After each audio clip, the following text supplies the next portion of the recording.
مرحبا بكم من جديد مشاهدينا الاعزاء. شكرا لعلي محمد علي. وهكذا تنتهي المباراة بخسارة ثقيلة وخسارة تاريخية بعد خسارة 2019 ب5 مقابل الأشياء. الأهلي اليوم يخسر ب5 مقابل هدفين، وهذه الخسارة هي استمرار للأداء المهتز تماما للكرة المصرية في الفترة الأخيرة، سواء على مستوى المنتخبات الناشئين والشباب وعلى مستوى الأندية. حتى الأهلي والزمالك حتى الآن الجميع حتى الآن يعاني، وهذه نقطة استفهام بغض النظر عن مستوى الأهلي في مباراة اليوم، فهو استمرار للانهيار التي تعانيه الكرة المصرية في الفترة الحالية. هارد لك لجماهير الأهلي، مبروك لصن داونز الفريق الأفضل حتى الآن في هذه المجموعة. بهذا الانتصار أصبح الترتيب مشاهدينا على النحو التالي: ماموريدي صن داونز في الصدارة ب10 نقاط، الهلال 9 نقاط، الأهلي 4 نقاط، القطن سبور 0 من نقاط. الهلال صن داونز يضمن التأهل رسميا أول أو ثاني، لكن ضمن التأهل في بعد هذه المباراة. الأهلي يدخل في حسابات معقدة تماما، أي نعم لم يفقد الأمل، ولكن الأمل أصبح ضئيل وضئيل جدا في الفترة القادمة. لابد من الفوز في المباراتين، وخسارة طبعا الهلال أمام ماموريدي صن داونز هذه هي الحسابات التي تأمل للأهلي التأهل إلى الدور القادم. أعود إلى النقاط الفنية مشاهدينا للشوط الثاني، وكيف أدار كولر الشوط الثاني في هذه المباراة مع وائل جمعة وعزيز بن نيج. وائل، هارد لك للنادي الأهلي، هي خسارة كبيرة وثقيلة، ولكن هذا هو الواقع. إذا أردنا الحديث نقول أن هذا هو واقع الأهلي وواقع الكرة المصرية في الفترة الحالية بصراحة. يعني هارد لك طبعا للنادي الأهلي والجمهور النادي الأهلي. كنا منتظرين رد فعل أفضل من كده من اللاعبين يا أحمد قبل المباراة، ويعني أول مباراة أعملها النادي الأهلي وأتمنى المباراة تخلص قبل وقتها. أول مرة أتمنى المباراة تخلص قبل وقتها. الأهلي اتغلب قبل كده، ما تمنيتش إن المباراة تخلص، إنما المنظر اللي شفناه النهارده والأخطاء وكم عدم المسؤولية النهارده من كل الناس اللي ليها علاقة بالمباراة صعب جدا أحمد إن أنت نتقبل الشكل اللي النادي الأهلي ظهر بيه والأداء اللي اللعيبة ظهرت بيه. مش هوجد مبررات، مش أول مرة هنلعب في جنوب أفريقيا، مش أول مرة هلعب الساعة 3، مش أول مرة هتحط تحت ضغط. لا، الإدارة مسؤولة، اللاعبين مسؤولين، المدرب مسؤول، الجهاز الفني المساعد مسؤول، مسؤولية قبل المدرب كمان. التحضير كان سيء جدا جدا جدا لمباراة صن داونز. أولا شفنا الحالة البدنية، عارف ان انا هلعب الساعه 3، الحاله البدنيه للعيبه النهارده مش في حالتها ابدا. اللاعبين مش متعودين ان هم نشوفهم بالتراخي البدني ده. المباريات اللي زي كده العامل البدني بيبقى مهم جدا جدا. صح. لما تلاعب فريق زي صن داونز بيعتمد على السرعه، بيعتمد على القوه البدنيه. انا لعبت في صن داونز قبل كده اكتر من مره، عارف الاجواء دي وعارف حاله اللاعبين وعارف حاله لاعبيه. اجي في مباراه المقاولين اللي قبل المباراه دي ب4 ايام ولاعب اغلب العناصر اللي لعبت مباراه النهارده، يبقى ده سوء تحضير من الجهاز الفني. يعني كان المفروض يرتاح، اللعيبه ترتاح خالص. سوء تحضير من الجهاز الفني. هاجي للعيبه، مش ممكن ابدا. انا نفسي اشوف رد فعل للعيبه دي ما تبقى خسرانه. الاقي لعيب بيقاتل على الكوره، لعيب بيحارب على كل كوره يجيبها يسترجعها مره ثانيه، يحسس زمايله ان هو موجود. ما حسيتش دي ابدا. يا اما لعيب بيتخانق بس مع المنافس بعد الكوره ما تخلص، انما والكوره شغاله يعني ما حسيتش ان واحد ميت على الكوره يجيبها. يعني بصراحه وائل، يعني لعيبه اقل من مستوى تيشيرت الاهلي بصراحه. احمد، الفرق الجيل ده عن الاجيال اللي الناس بتتكلم عليها وتقول لك جيل ذهبي جيلكم، ان انت في روح. انا ما حسيتش ان واحد بيترقص التاني داخل يغطيه، داخل يجيب الكوره. الوحيد اللي حسيت ان هو عنده روح النهارده بيرسي تاو، عشان بيلعب قدام جماهير. الوحيد اللي حسيت انه عنده روح وبيقاتل وعايز يخش يجيب الكوره من الشبكه بيرسي تاو. الوحيد اللي بيجيب الجول، وعمل الجول الاولاني وسجل الهدف الثاني وحط كوره بعد كده في القائم وعمل الخطوره كلها. يعني اخطاء كتير جدا. الجهاز الفني زي ما قلت لك عليه مسؤوليه، المدرب عليه مسؤوليه.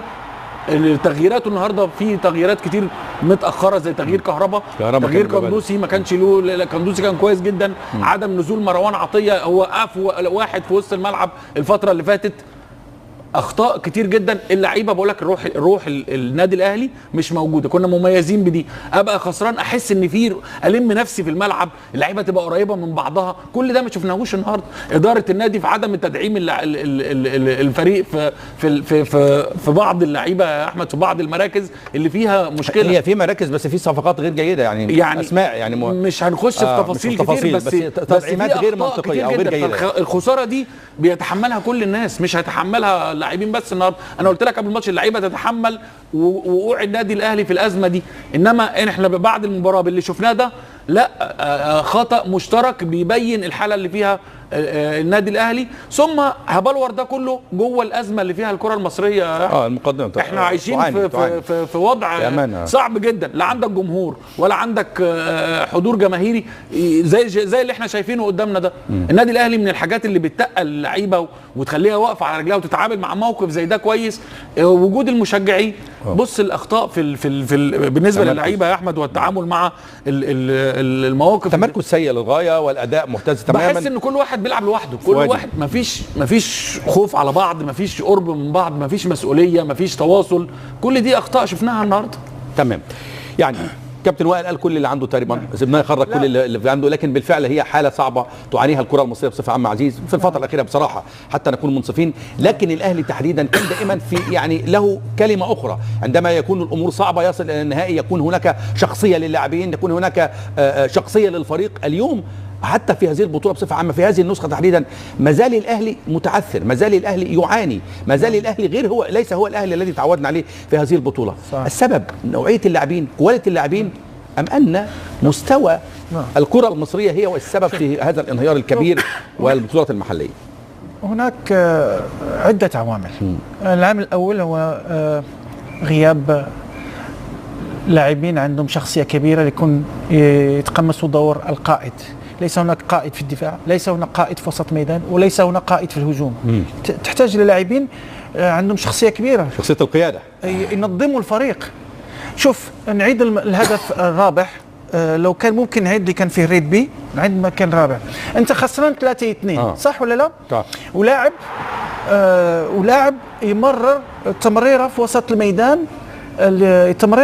الميدان، وبسهوله يمر في وسط الميدان. شوف هذا الكره الثانيه اولا غياب، لكن اوكي تشتيت من محمد هاني. شوف هنا بس تباعد في الخطوط. هنا شوف هنا الاربعه مدافعين مركز، ولكن ما بين الخطوط شوف هنا معلول يغطي، بس هنا اعمل فاول تكتيكي. اعمل فاول تكتيكي بس وتنتهي الامور.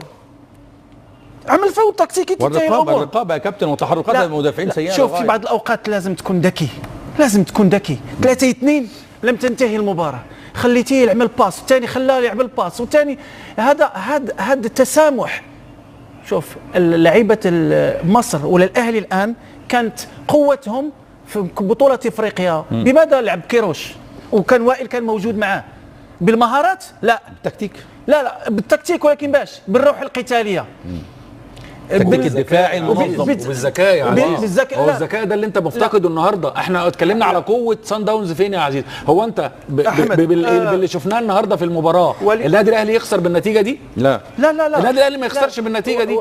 وائل الذكاء اوكي، ولكن لازم ايضا روح قتاليه ايضا. ايوه ما انا بقى هي اللي تخليك انه ما تتسامحش مع المهاجمين. انت الذكاء بتاعك يا عزيز في الذكاء في التعامل مع مواقف المباراه والمواقف اللي بتجيلك. شوف هنا هذا الذكاء وادائك انت هنا تبقى ذكي وانت جوه الملعب. يعني كابتن عزيز هذه المباريات المفروض تقسم على جزئيات، لا تلعب بنفس الريتم طوال المباراه. انا عندما اقول بان الروح القتاليه وكل هذا الشيء يبغى لها ايضا تحضير بدني. انا عندما اسمع بان وائل بيقول بان 3 ايام 4 ايام تلعب بنفس اللعيبه تلعبوا، وانت عندك مباراه حاسمه، لان مباراه الدوري قابله للتعويض. هذه مش قابله للتعويض. وفارق الاهلي في الدوري، الاهلي فارق في الدوري 9 نقاط. هذه مش قابله للتعويض، لازم تيجي فريش. ونقول لكم في شيء ثاني، عندما احنا كلاعبين وكمدرب انا بقول لك شيء، عندما خسرت امام الهلال في نفس التوقيت، اليوم تخسر في المباراه بنفس التوقيت صحيح؟ هذا يعني ان الاهلي ليس في افضل حالاته عندما يلعب في نفس التوقيت. هل يعني ان هناك البدنيه ضعيفه؟ شوف قبل يومين قبل المباراه و3 ايام قبل المباراه لازم يتم تغيير توقيت المباراه، توقيت التمارين. لازم تعمل التمارين في نفس توقيت المباراه، هذا فيزيولوجيا وعلميا مثبوته. ايوه احنا نقطه التمرين لازم تلعب في نفس التوقيت. هذه ممكن تضيف للاعبين، لكن اذا اردت ان تكون ذكي وتكون جاهز وتكون تكتيكيا جاهز، لازم تكون بدنيا تكون جاهز ايضا. شوف طيب الاهلي كولر يتحمل كم في المئة مما وصل اليه الاهلي في هذه البطوله؟ في هذه البطوله تحديدا بالنسبه لي انا اخطا في الشوط الاول، الشوط الثاني لا بصفه عامه، انا اتحدث بصفه عامه في الاربع مباريات حتى الان. كولر هل اقنع حتى الان في دوري ابطال افريقيا؟ لا شوف الاهلي لعب مباريات كبيره، لان مش لازم ايضا نغير افكارنا من مباريات كاس العالم للانديه الى الان. انا لا زلت واثق بان هناك كولر، هناك مشروع، لان حتى شفناه في عمليه الضغط وعمليه بعض الاشياء، هناك مشروع مدرب، لكن اللعيبه ما ساعدوش اليوم الدفاع خذلوا. طيب اخذ راي وائل في هذه النقطه. كولر يتحمل كم في المئة من ما وصل اليه الاهلي في هذه البطوله تحديدا؟ انا مش هكل لا اتحدث عن كاس العالم للانديه ولا الدوري، مش كل هزيمه هحمل المدرب. اللعيب لما بيوصل له الاحساس ان انا بتكلم على المدرب ده ان هو السبب الخساره، وهو لا، المدرب ما هو في الاخر بني ادم وهيغلط. انا بتعامل مع كولر، لا انا شايفه مدرب كويس مش مدرب سيء، اديله الثقه، اكمل الثقه فيه. العيب والخطا عند اللاعبين يا احمد. اللاعب فيه اخطاء النهارده، وكولر مش هينزل كابتن. بس سوء التمركز وسوء الضغط من مستوى نص الملعب، وعدم الانسجام الدفاعي وعدم الانسجام الهجومي. احمد هو عادل في اخطاء في التمركز، بس انا الوم عليه في تغييرات يا احمد، الوم عليه في لاعب يلعب او لاعب ما يلعبش. طب سوء التمركز والدفاع، ما انا بقول لك النهارده اللعيبه تتحمل جزء، اللعيبه كلها الخطا ده متكرر من اللعيبه. مين كان قبل المباراه عنده لاعب افضل من اللي ما لعبش لا هو ده القماشه اللي عندك. بس انت عندك اللعيبه تتحمل جزء كبير جدا، خاصه اللعيبه دي اثبتت ان هي بتكسب وبتعرف تجيب بطولات وبتعرف تعمل اداء جيد. فانت فين مسؤوليتك انت كلاعب بقى؟ بس هو ما زال عندك نقطه التنافسيه، عشان كده قلت لك في اخطاء كتير من ناس كتير، اخطاء كتير. انا مش عايز افسر كتير الكلام، يعني في اخطاء كتير من الناس. نقطه التنافسيه بين اللاعبين وبعضهم مش موجوده. انا لازم اخلق للعيبه دوافع جديده. انا كنت احسن مدافع في افريقيا وخايف الماتش الجاي ما العبش. في لعيبه بتلعب كل ماتش وهي ما تستاهلش تلعب، وعامله تاريخ وعامله اسم وعامله حاجات كتير. لابد ان التنافسيه دي تبقى توفر لعيبه كتير كويسه من المدرب يا كابتن. المدرب طلب يا احمد، طلب لعيبه،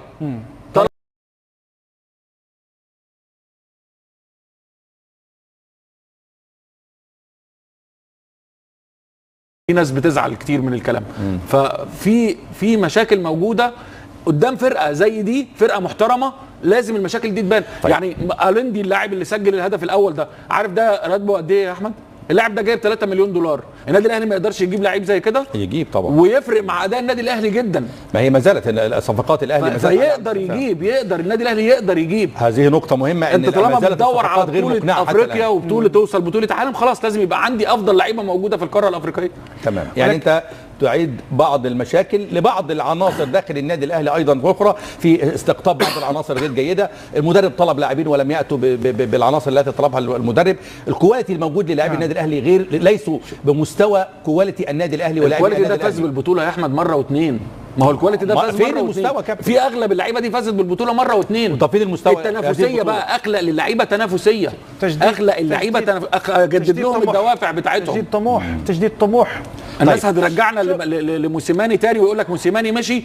في حاجات انا ما ينفعش اقولها على موسيماني يا احمد، في كلام ما ينفعش يتقال هنا. انا باخد الكلام في الناحيه الفنيه، في حاجات بره الناحيه الفنيه ما ينفعش اتكلم فيها عن موسيماني. موسيماني صفحه وطوت تماما، وكولر الان انتم تجدون انه مدرب جيد، وانت وائل تتفقوا تماما انه مدرب جيد، لكن المشكله في بعض العناصر وفي بعض الكواليتي ونقص الدوافع وما الى ذلك. الاهلي الى اين في هذه البطوله؟ تقلصت الفرص تماما، تقلصت الحظوظ تماما، يعني شعيره من الامل باقيه للنادي الاهلي. هل الاهلي قادر ان يتخطى هذه المرحله ويصل الى الدور القادم ام لا؟ الان الامور ليست فقط بايادي الاهلي، لازم ينتظر ايضا